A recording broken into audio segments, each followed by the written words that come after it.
Hər birinizi salamlayıram dəyərli izləyicilərim. 10 sual, 10 cavabın bugünkü qonağı isə artıq blogerlərdən fərqli olaraq dəyərli müğənnimiz Könül Əliyevadır. Xoş gəlmisiniz Könül xanım.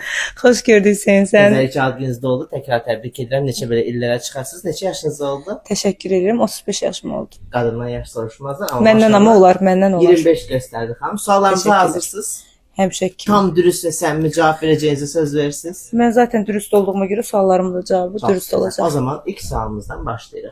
Musiqidə uğur qazanmaq üçün səs vacibdir, yoxsa reklam? Məncə musiqidə hər birisi bir-birini tamamlamalıdır. Hansı daha ön plandadır bəs sizcə? Səs təbii ki daha çox ön planda olmalıdır və görünüş. Heç peşman olduğun mahnın və yaxud da klipin olub? Yox, mənim üçün bütün mahnılarım hamısı mənim övladlarımdır. Sənə ən ağır toxunan tənqid hansı olub? Həm tənqid olar, həm şərh olar, həm mesaj olar, fərq yoxdur. Hər birini cəm şəkildə tənzimləyib bu sualı verirəm. Ümumiyyətlə əgər ki millətə açıq bir işin varsa, sənət olsun və yaxud da digər bir sahələr olsun, tənqidlərə açıq olmalısan və tənqidlərin heç birisindən də mən özümə necə deyim, yəni pis bir şey olaraq düşünmürəm.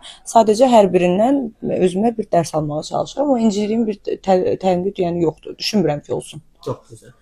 Duet oxumaq istədiyin, amma alınmayan və yaxud da arzusunda olduğun bir ifaçı varmı? Xanım və yaxud da bəy fərqi yoxdur.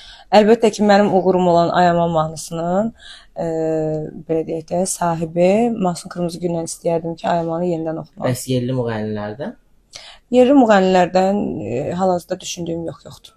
Heç yəni bir səhnəsindən zövq aldığın, Səhnəsindən zövq aldığım bilirsiniz ki, Röya Ayxandır. O da mənim üçün böyük bir fəxr olar ki, mən Röya xanımla duet oxuyaramsa.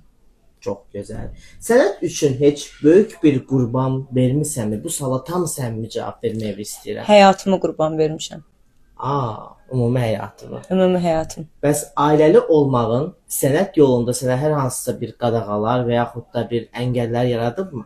Heç bir şəkildə. O mənim sənətimdir, o mənim başqa bir dünyamdır, özüm olan dünyamdır və mənim ailəm də adı üstündə ailəmdir. O zaman hər hansı bir qısqanclıq yoxdur. Heç bir şəkildə, hətta mənim uğurlarıma sevinir. Məmşxan ilə duet oxumaq fikrinə necə gəldi? Necə yarandı bu fikir? Biz məkanların birindəydik, orada üz-üzə gəldik və elə biraz canlı ifamız oldu və ondan sonra təklif gəldi Amir Rəssamdan mənə, sizin Məmşxan kimi tanıdığınızdan və sonra xoşuma gəldi layihə və nə gözəl də elə oxuduq, uğurlu da alındı. Bu yeni çıxartdığınız mahnıdan özün razısan, yəni özün bəyənirsən o mahnını, səncə tutarlı bir mahnı olacaq? Xoşuma gələn mahnıdır. Əlbəttə ki, mən xoşuma gəlməyən mahnı oxumaram heç bir vaxt. Bu sual mənim özümə də çox maraqlıdır əslində. Tək mənə yox, məncə hər kəsə çox maraqlı olan bir sualdır. Və bu suala sən səmimiyyətə və dürüstlüyə çox güvənirəm, amma tam olaraq istədiyim cavabı almağa inanmaq istəyirəm daha doğrusu.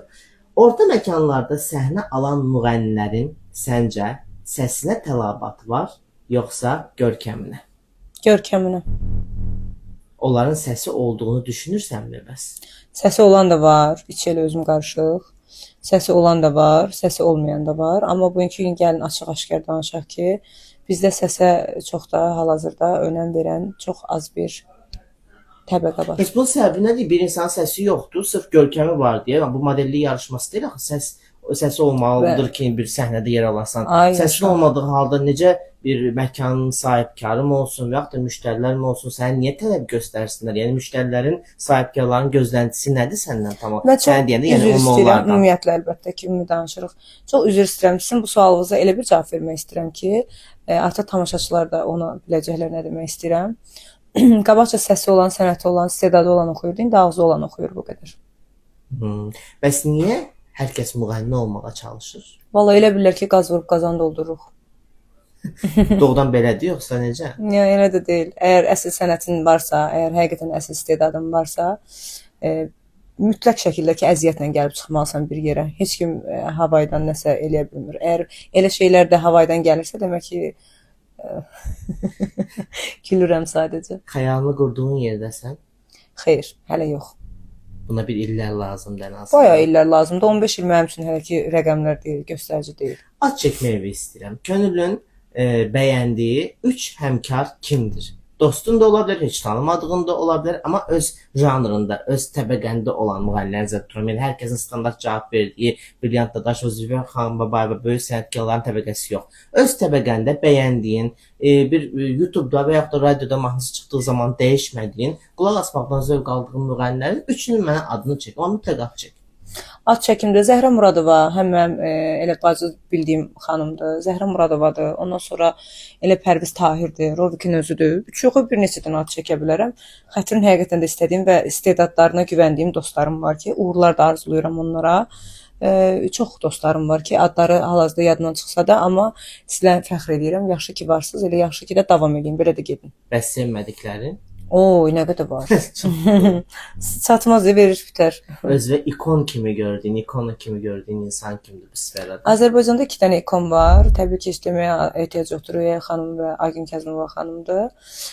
Onların ikisi də mənim üçün ikondur, amma mən Röya xanımı daha çox sevirəm. Bilirsiniz ki, mən o uşaqlıqdan belə deyək də fanatlıq edirəm və mənim üçün ikondur və toxunulmaz bir xanımdır.